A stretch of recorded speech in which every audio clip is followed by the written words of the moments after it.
Alex Pereira has been training like a man completely possessed, and if you have been paying any attention to what is coming out of his camp lately, you already know this is not your typical fight week buildup.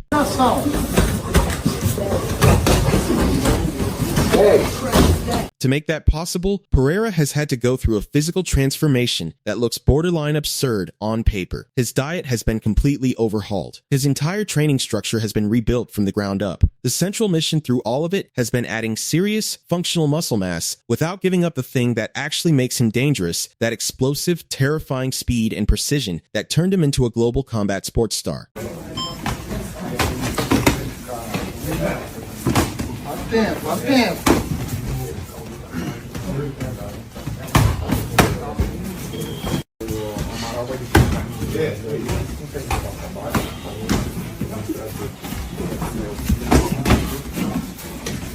We've never seen Alex not have to cut weight. Right. And I think that's very interesting. I think that's an intangible that we've not seen for AP, but we have only seen that for Ciryl Gane. So what is it going to look like when both guys come in hydrated, prepared, no weight cut, ready to rock? And then for Ciryl, you know, the biggest thing is going to be how does he handle the speed? Because I do believe that Alex is still going to have the speed. Ciryl is a very fast guy in a very slow division. Right. He's going to be fighting a guy for the first time that has hand speed that can rival his. Yes. How does he handle that? You know, because we talk about Sean Strickland all the time. Why can he fight with his hands like this? Because he has phenomenal head movement. Right. Does Ciryl have that type of good head movement, or is it just that these guys at heavyweight are a little bit slower? If it's because Ciryl truly has elite level head movement and feet movement, then he doesn't have much to worry about. But if it's because the telegraphing and the speed of heavyweight is not where Alex is, then he could have a problem. And what's that old saying? The most dangerous opponent for you is the champion of the weight class one weight class beneath. Being bigger is one thing though. Being genuinely prepared is another. From everything coming out of his camp, the strategy being applied here is specific and thoughtful. Gane does not fight like the average heavyweight. The typical big man stands in front of opponents and waits for the right moment to take their head off. Gane does not operate that way. He bounces constantly on his feet, drifts laterally with elite movement, and uses fast, clean strikes to accumulate points without putting himself in any kind of real danger.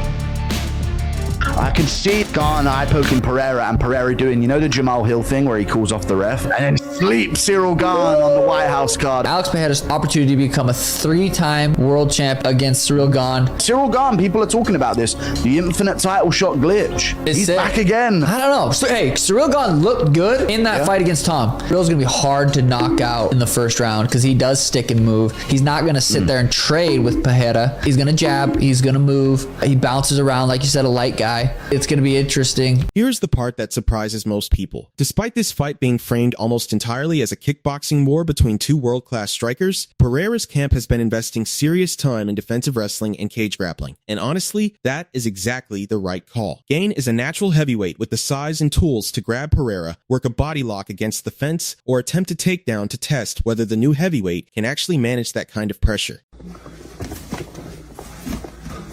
Isso, pra lá, não deixa ele coisar, isso, volta a parede, senta por cima dele, gira pra ele, você jogar nessa, fica, gira em cima dele, boa, tempo,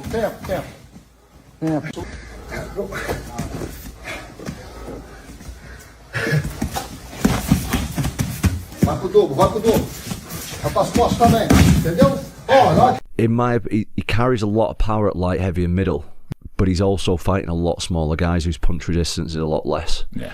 So, in my opinion, a big factor of why he's knocking these guys out is because he's a lot bigger than them. And a guy like Ciryl Gane, who's used to taking punches off big heavyweights, he didn't get hurt off Francis Ngannou for 5 rounds, which is one of the biggest punches in the division. I don't know if his punch resistance will be as good at heavyweight. Also, Alex Pereira is very good when he fights light heavyweights or middleweights who don't move a lot. Okay.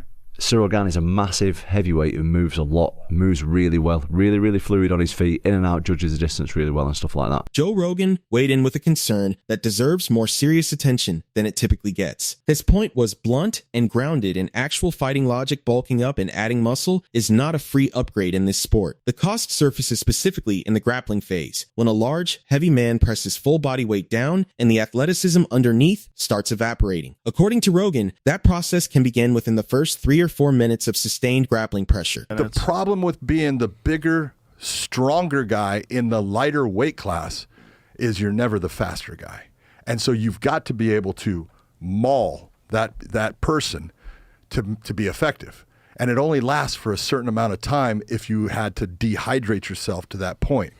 Where speed is always there when someone has it to a point, unless they get tired.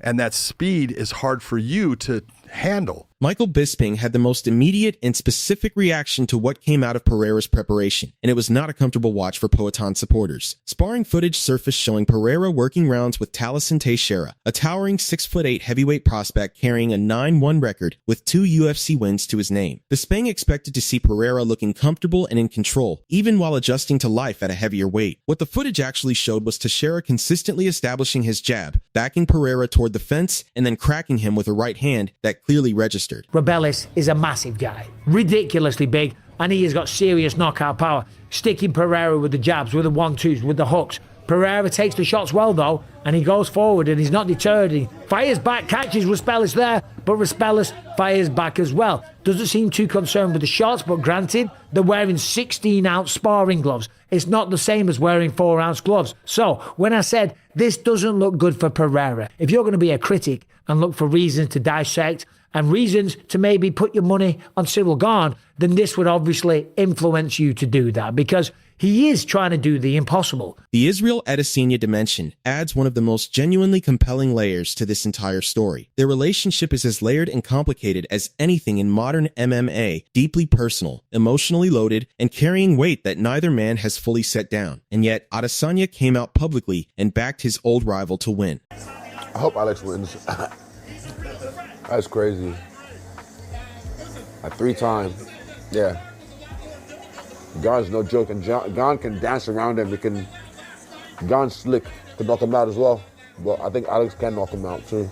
On the contrarian side, Cortez Acosta went against the grain with a take that genuinely deserves more serious consideration. His argument is that Gane is actually the superior striker of the two, not based on power, but on versatility and the ability to adapt and problem solve in real time as a fight unfolds. Gane has demonstrated throughout his career that he can find multiple different ways to win and make adjustments mid-fight that most heavyweights simply cannot execute. Oh, you believe that Ciryl Gane beats Alex Pereira, right? In like a points, yeah. But there'd be like a 2x2 punch. I think Alex Pereira gets. So you're not sure who wins. It could go either way. I guess either way. Who do you want to fight for the title? Either way.